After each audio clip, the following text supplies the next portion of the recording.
Alors nous sommes le samedi 10 octobre 2015, nous sommes de retour ailleurs, j'ai quelqu'un à côté de moi, j'ai dû demander de se présenter, bonjour. Bonjour, je suis Eric Serre de l'association des maquettistes du Montpellier, de l'AMM, section de Palavas-les-Flots. Je vous ai demandé de venir puisque j'ai interviewé bien sûr des organisateurs. Vous êtes aussi un organisateur, mais avant de parler d'organisation, on va d'abord parler d'exposants. Nous sommes ici au Forum du Casino, à Hyères, dans le Var. Nous sommes à Maquette Expo 2015, on est venu en 2014, on revient cette année. Et il y a donc des gens qui viennent ici d'ailleurs. Et du reste, j'ai posé la question aux organisateurs varois. Eux se déplacent aussi ailleurs. Ça tombe bien puisque on va parler justement, grâce à vous, des différents mouvements, pourrait-on dire, entre les gens qui viennent à des manifestations du Var et les gens du Var qui vont ailleurs. Vous êtes bien placés puisque vous venez de l'extérieur. Donc déjà, on va rappeler d'où vous venez, de Palavas-les-Flots. Voilà, de la section de Palavas-les-Flots. Alors l'association, on va parler d'abord de vous et puis on parlera bien sûr de Maquette Expo aussi. Donc l'AMM est une association de maquettistes qui est basée dans le secteur de Montpellier, à Palavas-les-Flots. Nous avons une base donc justement sur Palavas, base qui nous est aimablement prêtée par la municipalité. Nous sommes un club d'une 50aine de membres. Nous réalisons bien sûr des expositions puisque nous venons donc à l'exposition de Hyères avec la MEV depuis une dizaine d'années et ensuite nous recevons les membres de Hyères, donc la MEV, tous les ans régulièrement à l'exposition que nous faisons sur Palavas-les-Flots. Très bien, justement, alors c'est de ça qu'on va parler parce que c'est ça qui nous intéresse. Ça fait combien de temps que vous connaissez la MEV? Combien de temps que vous venez ici sur Hyères? Ce salon de Hyères, je le connais personnellement depuis une quinzaine d'années et ensuite cela fait 10 ans que au titre de l'association de l'AMM, nous venons sur Hyères avec plusieurs collègues pour exposer d'une part nos productions et également participer au concours organisé par la MEV.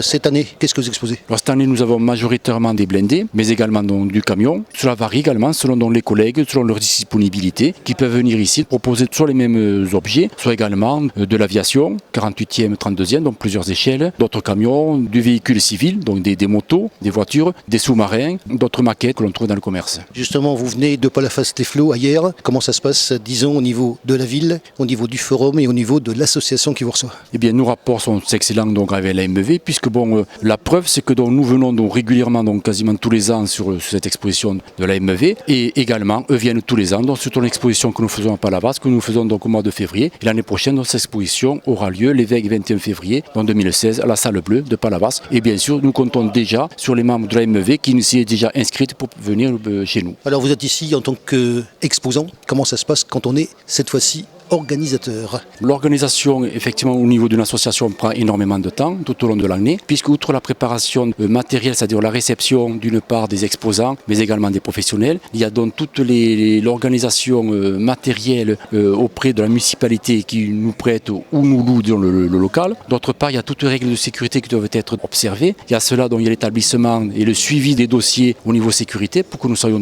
au niveau des normes. Il y a la réception des exposants qui peut varier selon que bon, certains ont des petits problèmes dans la disponibilité. Il faut gérer également l'imprévu avec parfois des listes d'attente pour certains exposants ou professionnels. On va faire un peu de chassé-croisé si vous me le permettez. On va revenir cette fois-ci lorsque vous êtes exposant. J'espère qu'on s'y retrouvera à la fin. Quand vous venez justement ici sur Hyères, c'est intéressant parce que vous avez justement, on peut vous questionner puisque vous avez double casquette. Vous êtes exposant quelquefois, organisateur d'un autre. C'est bien parce qu'on peut voir des deux côtés de la chose. Quand vous venez par exemple ici, qu'est-ce que vous amenez? Quel est le volume qu'on peut, parce qu'il y a ça aussi, on transporte des choses qui sont quand même assez fragiles. Qu'est-ce qu'on peut emmener comme matériel pour être exposant, pour participer par exemple à Maquette Expo? Bien, tout type de matériel peut être transporté. Bon, bien sûr, cela implique plus ou moins un volume d'emballage qui va être important selon la taille de la maquette, parce que nous pouvons avoir des maquettes qui sont au 48e qui vous feront que quelques centimètres. Par exemple, sur des socles, ça peut être 10-15 cm, mais vous pouvez avoir certaines maquettes, même au 72e, qui est une échelle donc plus faible, avoir des maquettes qui vous feront plus d'un mètre. Donc l'emballage joue énormément beaucoup dans le transport et également dans la qualité, puisque au début, il faut absolument éviter toute casse lors du transport et arriver avec des véhicules ou autres matériels qui soient présentables au niveau de l'exposition. Alors vous allez voir que le chassé-croisé peut très bien se faire puisque cette fois-ci, la question que je viens de vous poser se passe bien évidemment dans le sens inverse lorsque des gens viennent vous voir. On est bien d'accord? Bien, lorsqu'ils viennent nous voir, donc il y a bien sûr... Ils ont le même problème que vous? Ils ont exactement, d'une part, le même problème que nous, mais bon, ils doivent bien sûr donc s'inscrire durant les délais qu'on leur fournit afin de mieux gérer disons, la disposition de la salle et leur implantation dans la salle d'exposition. Et ensuite, écoute. Donc, bon, lorsqu'ils sont accueillis, il n'y a pas de souci. Sur notre exposition, par exemple, on offre généralement, comme le font ici hier, le café, des croissants, donc ils favorisent le rapprochement et de discuter autour, bien sûr, du sujet des maquettes, puisque c'est notre passion. Également, l'intérêt de ces échanges qui sont réalisés entre les clubs, c'est de voir les nouveautés d'une part, ça c'est certain, mais également de rencontrer des personnes qui sont toutes enthousiastes et qui chacune essaye de faire partager son besoin d'amélioration des maquettes, ses connaissances et ses techniques. Le plaisir de se revoir aussi. Exactement, le plaisir de se voir, de retrouver des amis qu'on se crée donc au fur et à mesure dans différentes années. Et donc cela est absolument vital pour les associations dans la continuité, disons, de la qualité de la réalisation de ces manifestations. Alors on va terminer bien sûr par votre manifestation, tout en n'oubliant pas que des gens de Palavas-les-Flots viennent sur Hyères. C'est intéressant pour les Hyérois d'entendre des gens venir de l'extérieur et de parler d'Hyères et de la manière dont ils sont reçus. C'est intéressant aussi de savoir qu'il y a des gens du Var qui vont aller chez vous et intéressant par notre intermédiaire de savoir qu'ils vont être bien reçus et exactement de la même manière, j'imagine. Puisqu'on va parler de votre manifestation maintenant, ça va se passer à Palavas-les-Flots, ça va se passer donc en 2016, avant qu'on donne les jours et les dates. Ce qui me paraît important de dire, c'est la surface de votre manifestation, la salle. On va parler de la salle et puis on va parler du volume de cette salle et de combien d'exposants elle peut recevoir. Disons que la salle de Palavas-les-Flots est un peu plus grande, je pense à peu près 30% à peu près plus grande que celle du Forum d'Hyères, puisque c'est une salle des sports. Donc le nombre d'exposants, je pense, doit être à peu près comparable. Après, c'est au niveau de la gestion de la salle, des disponibilités, des problèmes de sécurité. Et d'espace qu'on donne à chacun. Exactement. Certains nous demandent, puisque nous avons des participations individuelles, donc ils nous demandent que quelques mètres, mais parfois nous avons des exposants qui nécessitent plusieurs dizaines de mètres linéaires pour exposer leur production, qui peuvent être énormes. Une année, par exemple, nous avions reçu la bataille de Waterloo, qui lui prenait une bonne dizaine de mètres carrés et qui avait attiré beaucoup de monde. Au niveau des objets exposés, parce que les salons de maquettes se suivent mais ne se ressemblent pas nécessairement de par les thèmes, je commence à connaître un petit peu maintenant, à force d'en faire. Quelles sont les maquettes que vous exposez? Alors il y a le statique, mais est-ce qu'il y a que du statique ou est-ce qu'il y a autre chose? Et quel genre aussi? En tant que maquettiste, nous exposons que du statique. Le statique, la différence avec le mobile, c'est que... Justement, c'est intéressant de le rappeler. Voilà. La différence fondamentale, c'est qu'au niveau du statique, nous intéressons principalement, d'une part, la qualité de la réalisation et de l'approche historique et technique. Donc il faut que l'objet soit le plus fidèle de ce qu'il était, dans la réalité. Au niveau du modélisme, il y a des contraintes aérodynamiques ou de circulation, etc., des contraintes technologiques qui font qu'on va devoir adapter. Il suffit qu'on ait l'aspect extérieur qui ressemble le plus possible, bien sûr, à l'objet réel, mais c'est une autre approche, mais qui sont tout à fait complémentaires et qui génèrent, deux hobbies qui sont tout à fait intéressants aussi bien l'un que l'autre, mais qui nécessitent des qualités un petit peu différentes. Dernière question sur le sujet, puisque je connais un petit peu. Alors il y a des petites maquettes, il y a des très grandes maquettes. Qu'est-ce qu'on peut accepter comme grande maquette? Nous avons, par exemple, le Dora au 35e, qui doit faire donc plus d'un mètre 50 de long sur quasiment 1 mètre de hauteur, qui sont des maquettes très volumineuses, qui sont bien sûr spectaculaires.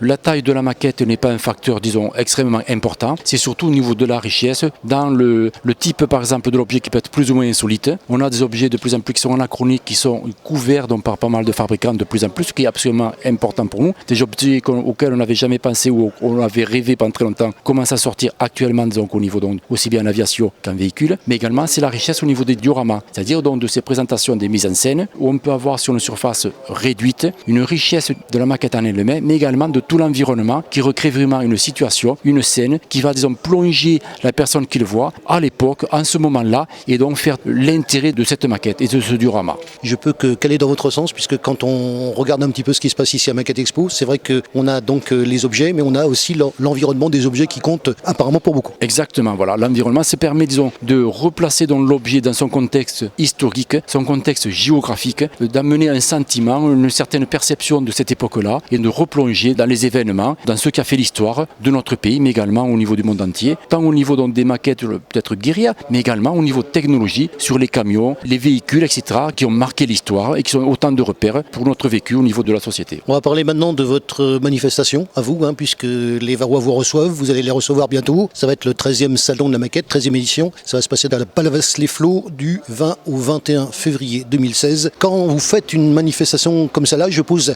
malgré que je vous reçois ici comme exposant, et j'oublie pas que je vous reçois ici comme exposant, quand vous êtes justement, quand vous prenez la casquette casquette cette fois-ci d'organisateur pour préparer une manifestation comme celle-là très succinctement. En combien de temps on la prépare? Il nous faut quasiment une année. Bon, maintenant nous commençons à être rodés puisque c'est la 13e exposition. On a quand même déjà du matériel que nous avons pu acquérir au cours du temps. Vous en avez parlé sur le stand, justement, des matériels style nappe inifugée, des choses comme ça. Voilà, donc d'une part, par exemple, les revêtements doivent être inifugés, ce sont des contraintes de sécurité, mais également il faut déposer un dossier de sécurité pour avoir donc l'aval, avoir donc les vigiles en relation avec le type d'exposition. Il nous faut également prévoir de la partie restauration, nous convoquer des personnes qui assurent la restauration, puisqu'il y a également là des normes donc, de restauration que l'on doit respecter, et également assurer la gestion des personnes qui demandent un certain métrage qui peut varier au cours de l'année. Donc ça nous demande chaque fois des réorganisations. Entre deux expositions, on se repose entre guillemets 2-3 mois, mais ensuite il faut repartir de nouveau, refaire les inscriptions, regérer l'implantation de la salle, voir s'il n'y a pas eu des modifications au niveau des normes, et donc essayer de répondre au mieux, aussi bien au niveau des exposants que des professionnels. On va terminer par une question que j'ai posée juste avant vous, donc à Jean-Baptiste Borghetti. Je vais vous poser exactement la même question puisque